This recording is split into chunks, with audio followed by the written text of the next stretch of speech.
Okay, I'm really just committed to the people this evening who have kids and homework and everything. I want to keep us on schedule, so please don't think me rude. No, not at all. I have 3 questions that were submitted to me in advance. The ballot initiatives to buy both the preserved lands and to increase sales taxes to support the preserve include language such as, for the purpose of maintaining scenic views, preserving plant and wildlife, and for the purpose of acquiring land and making construction improvements to the preserve amenities thereto.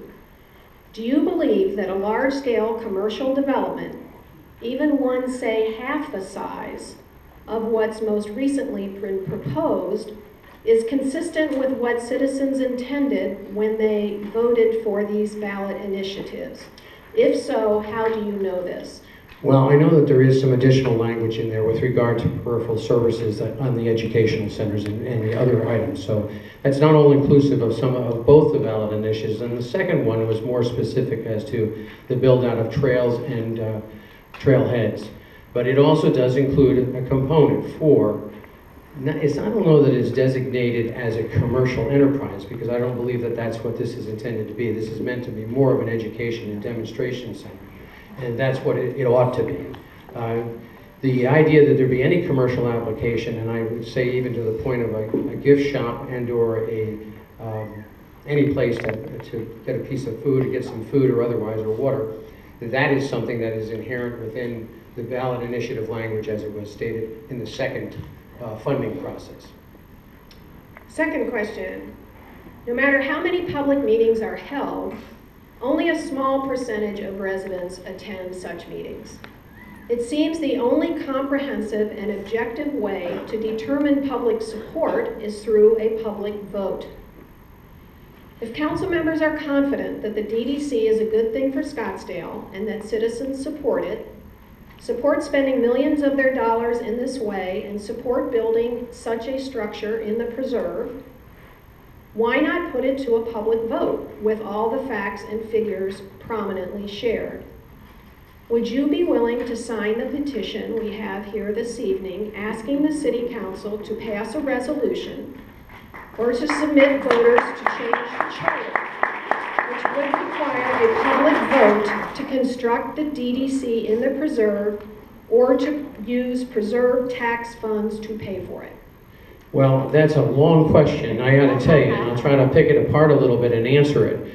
But I will say this, as far as I understand it, and frankly through all the years that we've been talking about this, the ballot initiatives, which were voted by the public, to your first question about the intention, it's hard for me to determine what the intention was with the original voters. I will tell you that there's been a process of actually going from just fencing it off and not even allowing trails or trailheads to where we are now. So where that begins and ends, I suppose, is somewhere in the middle. And to the idea of what might be put on this land, it's still subject to this final and this study, this outreach, and the determination whether it qualifies to be on this land at any size. You know, there's a number of us that are still around here in the community, certainly, that worked with the language when we dealt with it in 2008. I'm talking about as far as interpretation is concerned.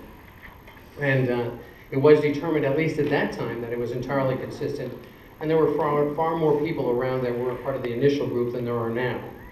But that's, I would just only say that, as far as I'm concerned, it's going to be a matter of what is it going to be, what sizes it's going to be, what its application. I will take a wait and see on this, incidentally, too. I have to say, we've got to be careful here, too, and this may sound like this is a careful area, too, because we're not really here to vote this thing tonight.